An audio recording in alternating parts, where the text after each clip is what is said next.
Tamil cinema நேயர்களுக்கு அன்பு வணக்கம். வெல்கம் டு எம்பி திரை.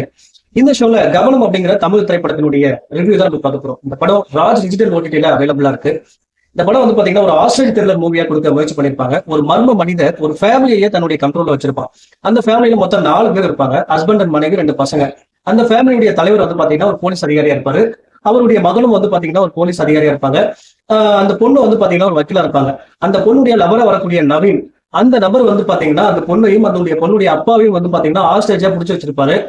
என்ன ரீசனுக்காக அவர் ஆஸ்திரேலியா பிடிச்சி வச்சிருக்காரு, அதுக்கு பின்னாடி இருக்கக்கூடிய மர்மங்கள் என்ன, அந்த டோஸ்ட் அந்த 2 பேருக்கும் என்ன ஆகுது அப்படின்னு சொல்லி பல விஷயங்களை சொல்லக்கூடிய படம் தான் இந்த கவனம்.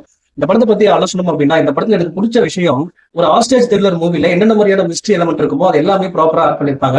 குறிப்பா அந்த நபர் யாரு, அந்த நபர் எதுக்காக அதை பண்றாரு, அந்த 2 பேர் ஏன் பிடிச்சி வச்சிருக்காரு, அதனுடைய மோட்டிவேஷன் என்ன, டூஸ்டே என்ன ஆகுது அப்படிங்கிற விஷயத்த எல்லாமே வந்து பாத்தீங்கன்னா படத்தினுடைய கடைசி வரைக்கும் அந்த மிஸ்ட்ரியை மெயின்டைன் பண்ணிருப்பாங்க. அண்ட் டூவர்ஸ் எண்ட் தான் வந்து பாத்தீங்கன்னா ரிவீல் பண்ணிருப்பாங்க. அது எல்லாமே பார்க்கறதுக்கு ரொம்ப இன்ட்ரெஸ்டிங்கா இருந்துச்சு. அதே போல இந்த படத்தினுடைய கிளைமேக்ஸ்ல வர ட்விஸ்ட் வந்து பாத்தீங்கன்னா ரொம்பவே நீட்டா இருந்துச்சு அப்படின்னு தான் சொல்லணும். அதே போல இந்த படத்தை முடிச்ச விதம் வந்து பாத்தீங்கன்னா டு பி கண்டினியூ அப்படின்ற மாதிரி முடிச்சிருப்பாங்க. அடுத்த பார்ட்டுக்கு லீட் கொடுத்திருப்பாங்க.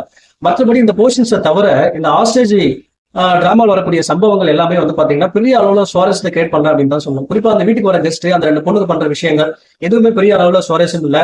அதே போல இந்த படத்து வர லவ் சீன்ஸுமே வந்து பாத்தீங்கன்னா பெரிய அளவுல ஒர்க் அவுட் ஆகல. படத்தினுடைய மேக்கிங்கும் வந்து பாத்தீங்கன்னா பெரிய அளவுல குவாலிட்டி இல்லை. ஒரு சுமாரான பிலிமா தான் இருந்துச்சு. டெலிபிலிம் பாக்குற மாதிரியான ஒரு ஃபீல் தான் கிடைச்சது. மற்றபடி இந்த படத்துக்கு நான் கொடுக்குற ரேட்டிங் 5 to 2.5. அடுத்த மாசத்துல சந்திக்கலாம். நன்றி, வணக்கம்.